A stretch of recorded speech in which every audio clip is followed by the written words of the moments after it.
marilah kita saling menasihati dan semakin giat melakukannya menjelang hari Tuhan yang mendekat. Demikian sabda kesaksian firman Tuhan. Berbahagia kita yang mendengar dan melaksanakan.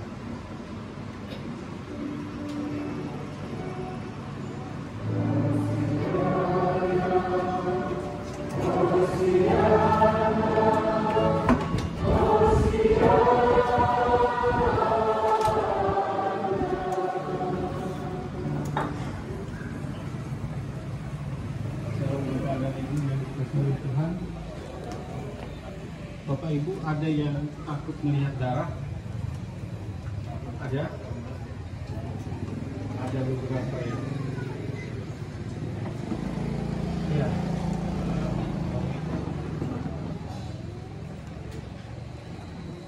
Di dalam ayat yang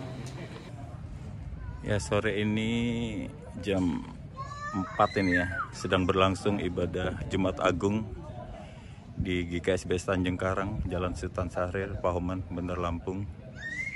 Ini tadi sudah pembacaan Nats Alkitab, jadi ini sedang mau mulai khotbah nih, Pendeta Erik Timotius Purba. Ini tata ibadahnya seperti ini. Jumat Agung 7 April 2023. Tadi kita mulai jam 3 tepat. Oke, mobil yang parkir luar biasa ya. Di sini aja mungkin ada 20-an lebih ini. Kanan kiri soalnya. Kanan kiri. Yang sini sekitar kanan kirinya 15-an. Di sini 20. 55. Di sini juga 15-an, minimal 70. Tuh, Pendeta Erik sedang khotbah.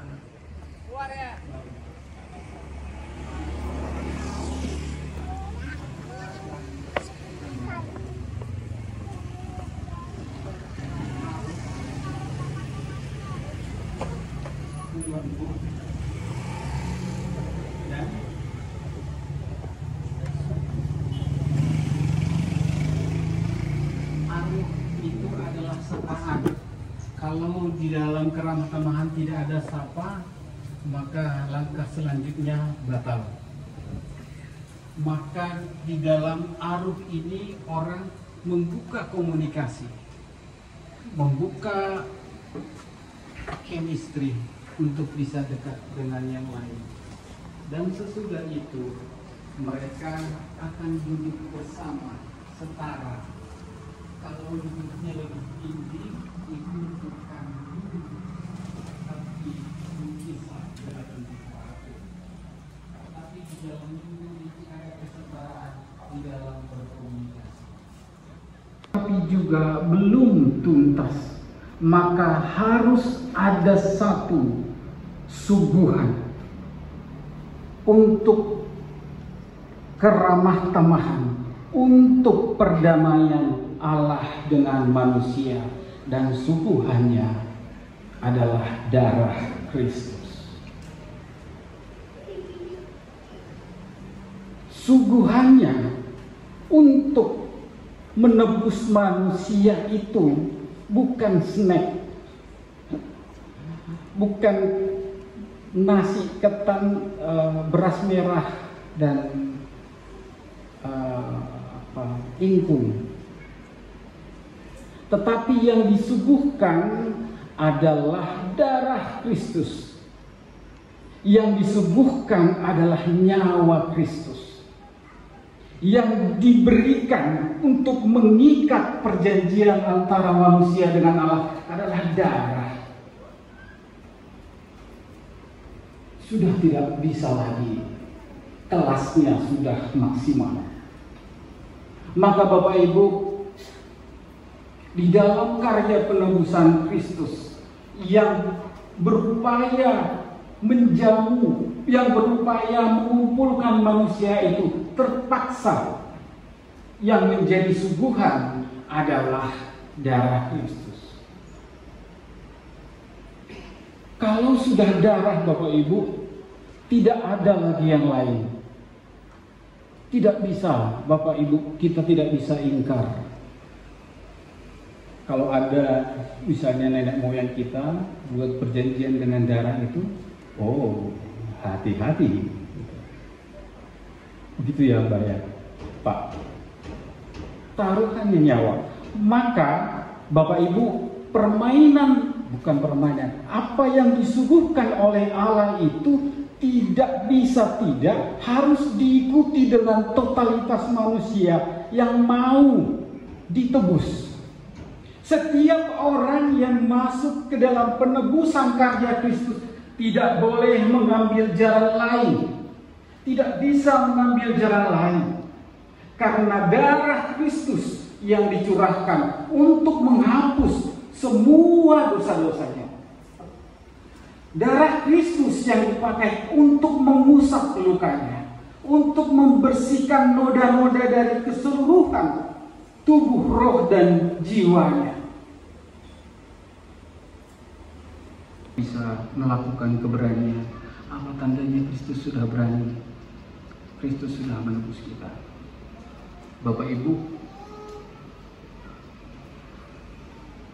kembali ke dalam konsep ramah tamah.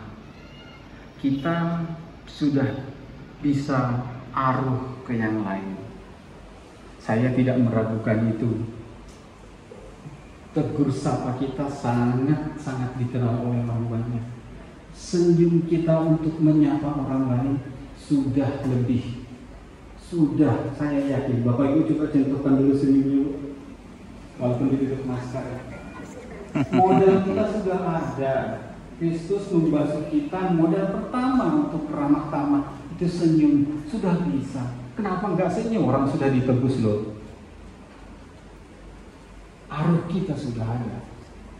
Dan kita juga bisa berkomunikasi lungguh setara dengan orang lain. Saya tidak ragu itu di GKSBS.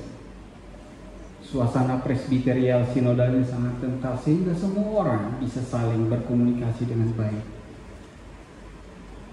Tidak ada sekat-sekat antara penatua, diaken, pendeta dengan jemaat, bahkan dengan siapapun. Semua orang bisa teks WA kapan saja untuk menyampaikan sesuatu. Kita sudah ada dalam bahasa yang setara, tetapi ciri gereja, Bapak Ibu, tidak hanya pada aruh dan lungguh.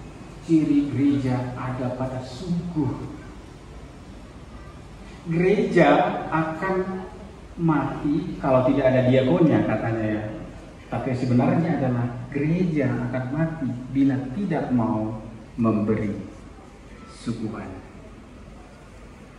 Pribadi akan mentok di dalam terkumpul semua kalau hanya mengumpulkan tanpa mau memberi. Aliran apapun kalau hanya dikumpulkan pasti mentok. Atau bahkan jebol. Maka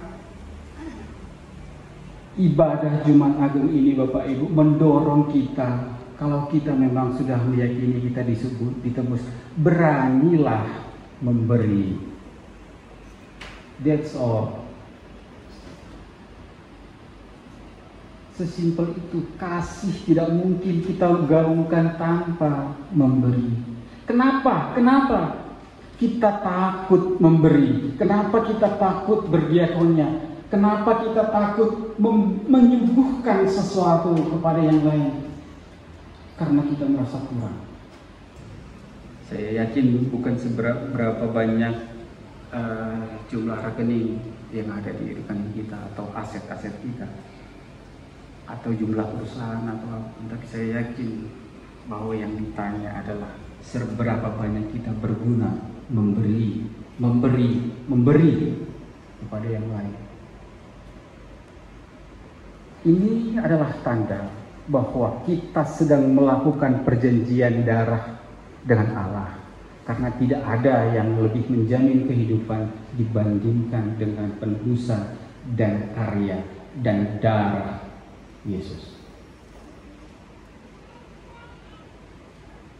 Bapak Ibu, saya harus punya darah Kristus untuk itu. Mari kita bersatu dulu.